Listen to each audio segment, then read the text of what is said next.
It was heartbreaking.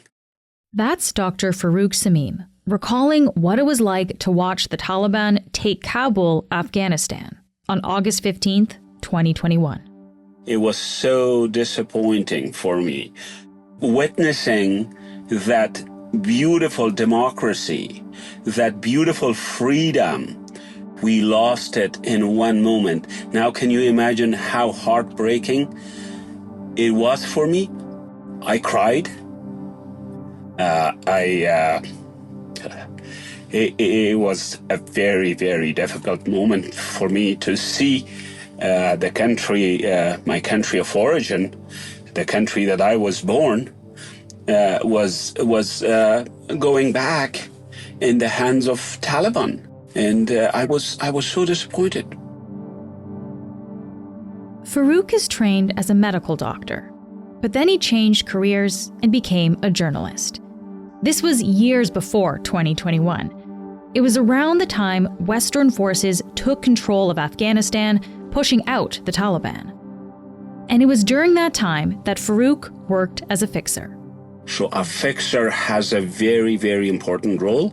You're the eyes and the ears and the guide and the protection and the security of a journalist who comes from a different culture.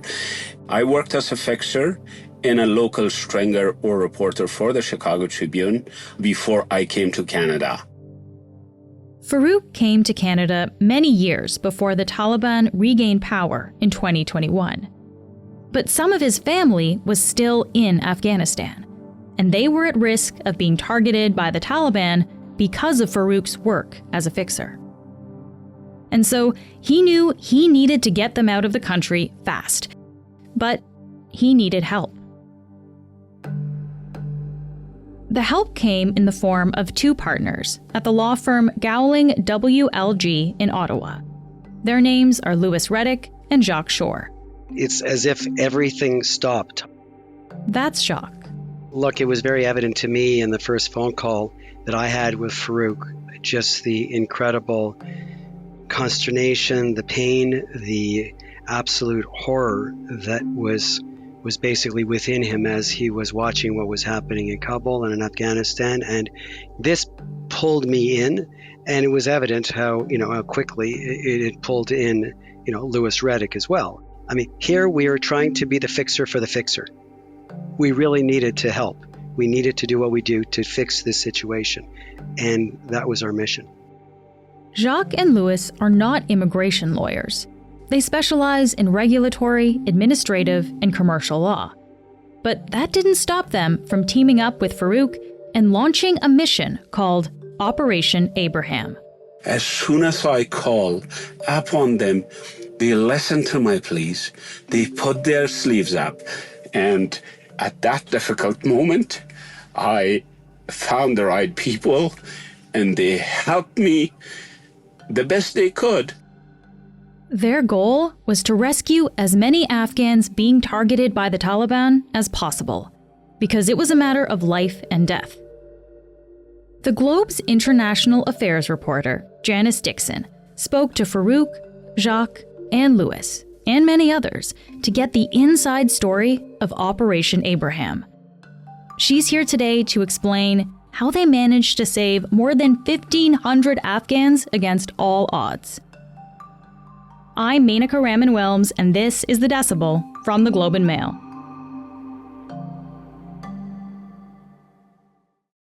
Janice, great to have you back on the show. Great to be here. So, Janice, when this rescue mission story actually first began, I guess who were the people they were initially focused on getting out of Afghanistan? So when the Taliban took over Afghanistan in August 2021, Farouq Samim, he was at home in Ottawa, and all he could think about was his sister.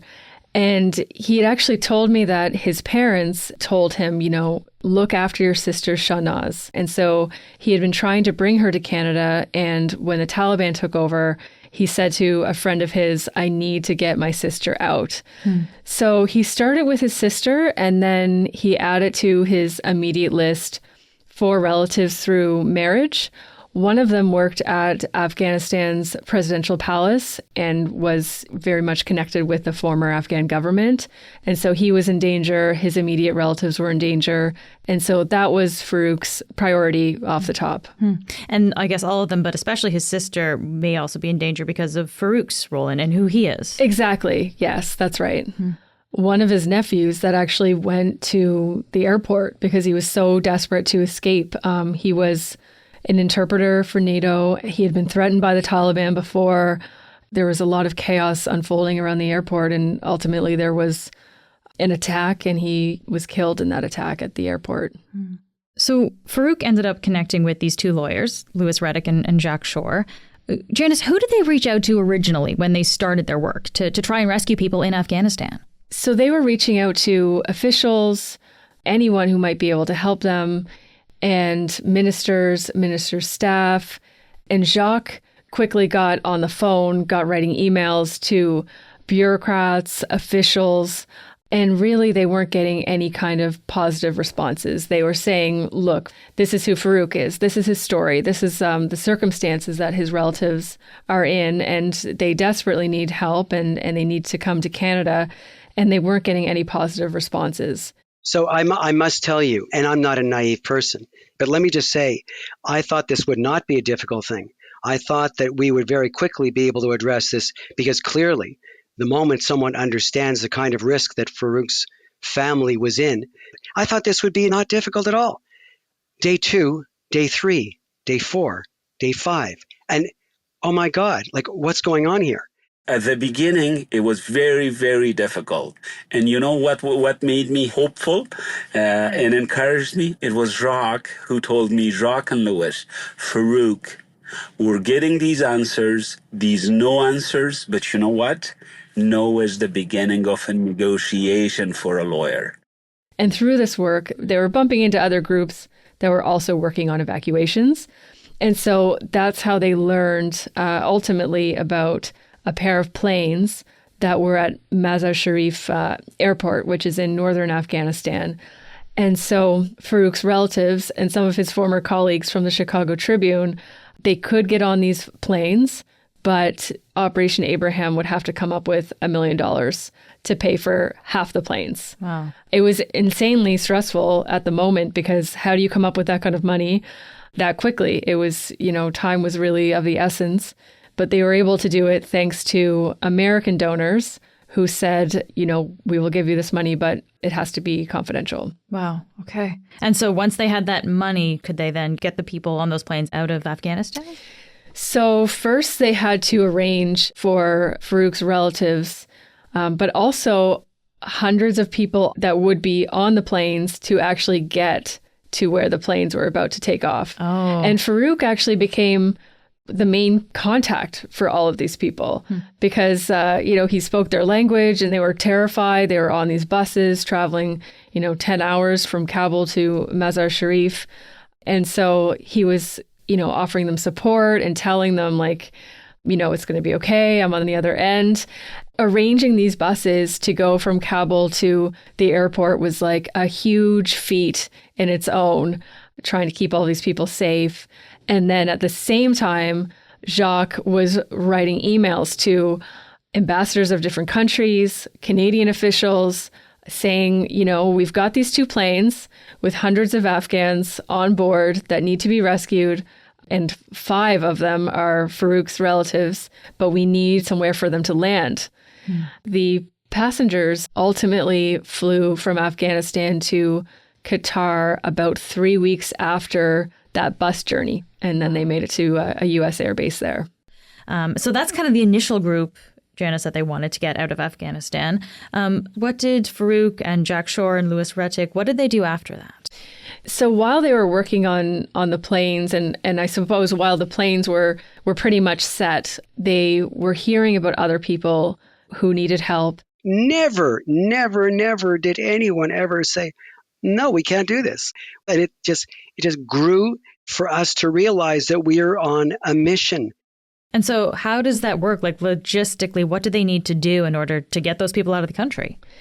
Well, planes was no longer going to be an option. And so at this point, they started writing the government because the federal government announced a couple of immigration programs aimed at resettling Afghans. And so they were sort of applying for people to come to Canada while at the same time figuring out how to rescue them. And really rescuing them was the priority. They wanted to get them out of the country and then sort of deal with the rest. But they realized that they needed a passport to escape. And I guess we should just say it's because they would have to go to the Taliban to try to get a passport. It's kind of getting a government document without really being able to go to the government because you're being put in danger then. That's right. And it was total chaos at the time. And of course, if you're somebody that's fleeing the Taliban, you're not going to want to show up to an office and ask them for a passport. In certain examples, there was a missing passport for a newborn in a family, or a senior in a family, or one person in the family, and the whole family was stranded inside Afghanistan. They could not leave. They found out that Afghanistan's embassy in Moscow was one of the only embassies abroad that could print passports for them if the ambassador agreed. And so their next step was connecting with the ambassador. They spoke with him on the phone. They had a video call with him. They told him who they wanted to help and who they were. And ultimately, he agreed to deploy his staff to print these passports. I guess the next question I have, too, is how do they get the details for those passports? Because people can't show up in person to fill out these application forms. They're still in Afghanistan. So how did they get that done? The people on their list would send their information to Farouq. And Farouq said that some applicants could fill out their forms perfectly, and then he would take that form, send it to Louis. Louis would prepare sort of the legal aspect of the passport and then send it off to Moscow, which would then print it. And so it was a lot of back and forth and making sure that these, they were above board passports. That's the other element to this. It all had correct information and I guess one aspect of this is that Farouq did have to forge a lot of signatures. Okay. Because, that is something you need on your passport, right? Yeah, that's right. And that was hard for most people to do. So he was doing that as well. Wow. This is incredible. So this information for these applications are coming from all over Afghanistan. They're going to Ottawa. Farouq is then kind of compiling and making sure it's all in good shape and then sending it on to the embassy in Moscow where they can be printed. Quite an operation. And I guess I wonder about that last part in the embassy, because technically, if the Taliban is running the government of Afghanistan, don't they kind of have control over the embassy? Like, couldn't they stop them from printing it at any time? They could. And I guess at that point, fortunately, the ambassador still had control over the embassy, and he would for quite a few months that followed. But eventually, the Taliban did take over that embassy. Okay, so did they actually get these printed before that point, though? That's right. They printed at least 400 passports for Operation Abraham. Wow. Now there was only one problem, getting the passports out of Russia. We'll be right back.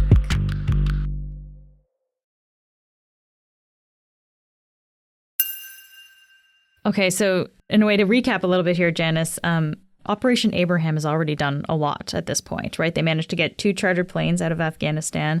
Then they got this embassy in Russia to print hundreds of passports for people in Afghanistan who needed them in order to get out of the country.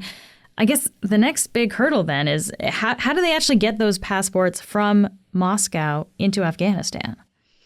So first they had to find someone willing to do it. And Farouq asked a friend of his in Ottawa if he knew anyone, and that individual was thinking about it and ultimately came up with his own brother, who we call Ahmed in the story. And I know that Ahmed initially also had to think about it because it's quite a daring mission. And the reason why we're using a pseudonym is because it is so daring, right? And it could be in danger. Exactly. That's right. And so he agreed to do it. He saw it as an opportunity to save many lives. He told me the story about going to the airport and just being terrified because he was carrying 300 Afghan passports in his suitcase, and he wrapped his suitcase in layers of plastic because he thought, okay, if I go to the airport and I have a flight that's sort of in the middle of the day, it'll be really busy. I'll wrap my suitcase in plastic, and then there's no way a guard will take the time to unwrap it and all of this. And so his bag goes through a security scanner. Then he goes through and then he sees a guard on the other side, and the guard says, "What are these little booklets in your bag?" And so he says, "Oh, I'm going to a food exhibition in Tehran, and these are brochures." And then there was actually an event that was going to take place a couple days after he arrived in Tehran. And so he had all the details.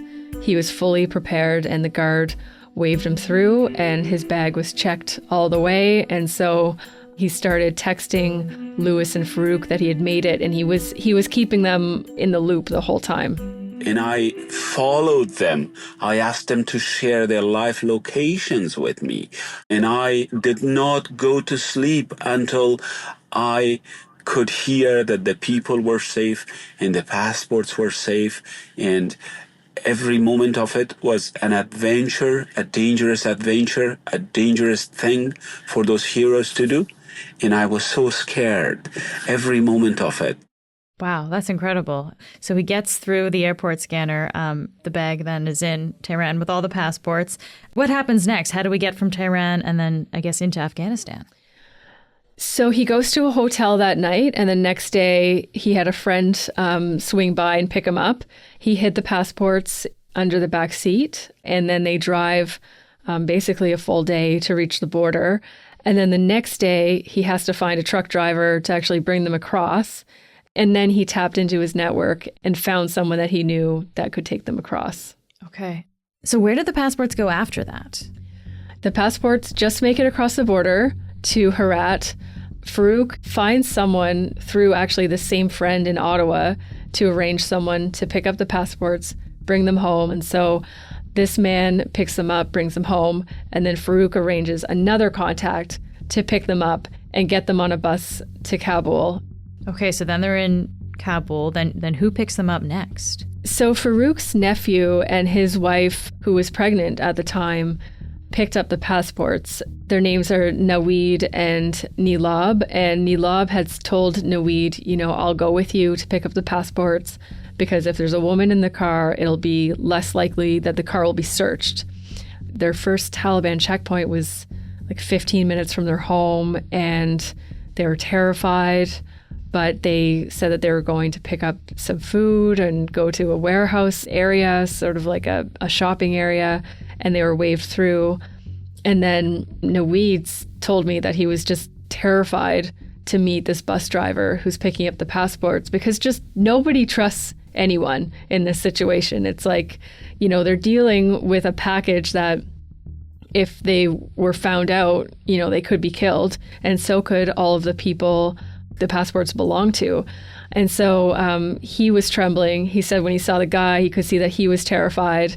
And they just sort of very swiftly took this package from him. And then Nila put it underneath her burqa. There were dangerous moments that I was worried about those people. Accepting that level of danger, that shows very strong humanity, strong courage. She was particularly afraid on the drive home, because now they've got this package, and she's thinking about her family. She just felt very emotional, like her heart was pounding, and she was fearful that they would be caught. And then ultimately they made it. Wow. Okay, so now they've got the hundreds of passports in Kabul. They're safe there. But now I guess the question is, well, how do you get them to the people who need them, whose passports they are? So what's kind of the next step there, Janice? Naweed hid the passports in a water tank that's above their house, just in case there was a search or he was followed. He wanted to make sure that they were hidden. And then he put a number of passports on buses that would be sent to people around the country. And then a number of people picked them up from him, but he didn't want to share his address. So he would pick a meeting place like a bakery and give them the envelope that would contain the passport. And then in some cases, people were too terrified, even around Kabul, to go and pick them up. So he would deliver them to people as well. So in this way, did they actually get every passport to the person who needed it? They did. Wow. Okay, so that's all the things that are happening in Afghanistan. I guess I wonder what's happening in Canada at the same time, because there's the first process is getting people out of Afghanistan, but then a lot of these people want to come to Canada. So Farouq was helping with those applications, right, to go to Canadian immigration. What is the status of things there? So Farouq and Louis at this time are mostly worried about the passports making it from Russia to Afghanistan. Jacques is meanwhile dealing with the bureaucracy. He's emailing officials and he's saying, like, looking for updates on their applications, saying these are the families that we represent. Where are they in the system? What's happening? And it was just nothing. There was no movement whatsoever. Here, there was a moral imperative that had to drive us and had to drive those with whom we were speaking to understand what needed to be done to save lives. I don't care you have a program that doesn't work. I don't care that this is an impossible task for you right now. I don't care that no one's able to actually communicate properly with your IRC desks or whatever. I care about what we need to do, morally justified in terms of what Canada's responsibility is to those with whom we worked and those that worked side by us and those that risked their lives to take care of our troops and be side by side to our troops, as Farouq was. That was critical. And then at the end of May 2022, one of the people on their list who had actually picked up a passport from Naweed was shot by the Taliban. And so after that, Jacques and Farouq met with a ministerial staffer in Jacques' office, and they said, look, this is what happened to one of the people we're trying to save. It's clearly way too dangerous for these individuals to stay in Afghanistan. And they ultimately agreed that they should move everybody to Pakistan.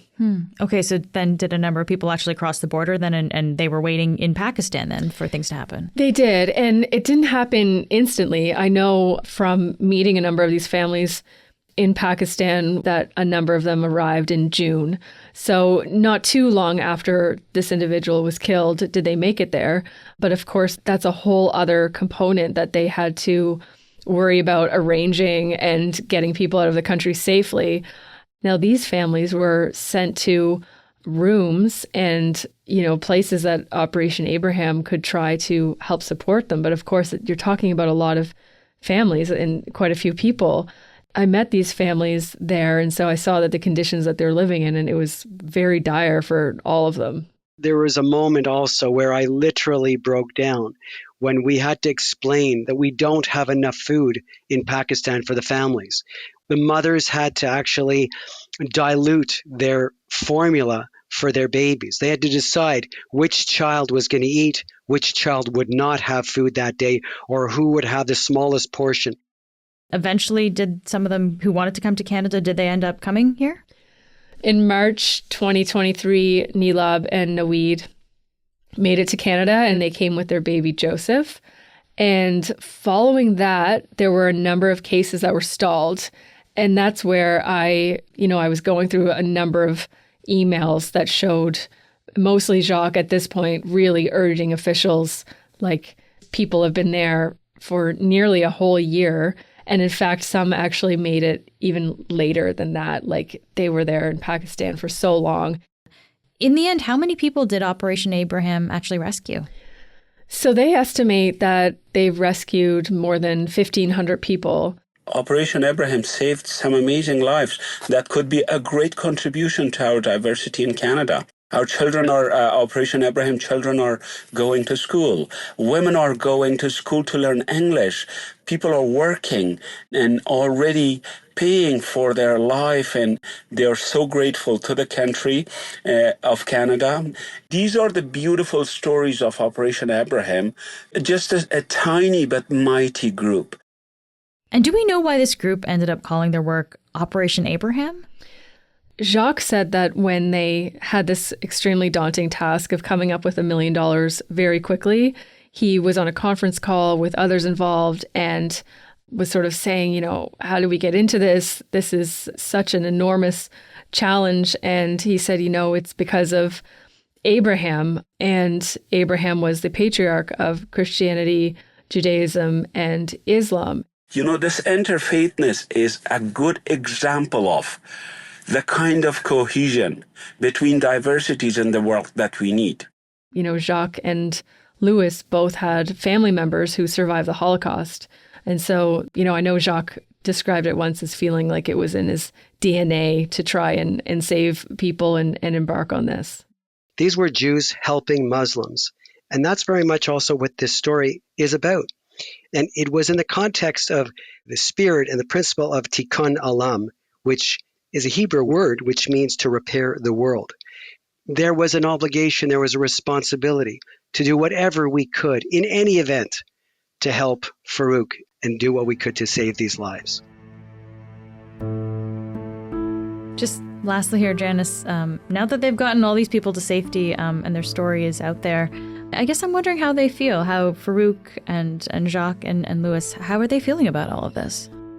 Well, I know that the past 3 years have been exhausting, and it was a lot of difficulty, a lot of really challenging work. I know that they're thrilled with the success that they've had in saving lives, and it just strikes me that these three individuals have also come together in this way to save people, and they really have a special bond. We went through a very significant ordeal. This was a journey that we had not anticipated going through together, but we feel for each other, and we recognize that what we had to do together would basically grow our family and our collective family, in a sense, to do that. I can see it when I've interviewed the three of them together, and the way that they talk to one another and about one another. They really have this really strong friendship as a result of the amazing work that they've done together. In my mother tongue, there's a beautiful saying that says, life is too short to love. Why find time to hate? Operation Abraham is an example of showing love to the world.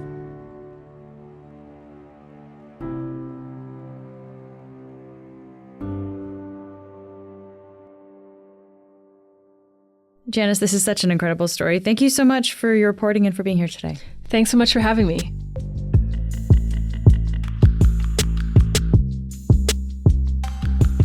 That's it for today. I'm Menaka Raman-Wilms. Our producers are Madeline White, Michal Stein, and Ali Graham. David Crosby edits the show.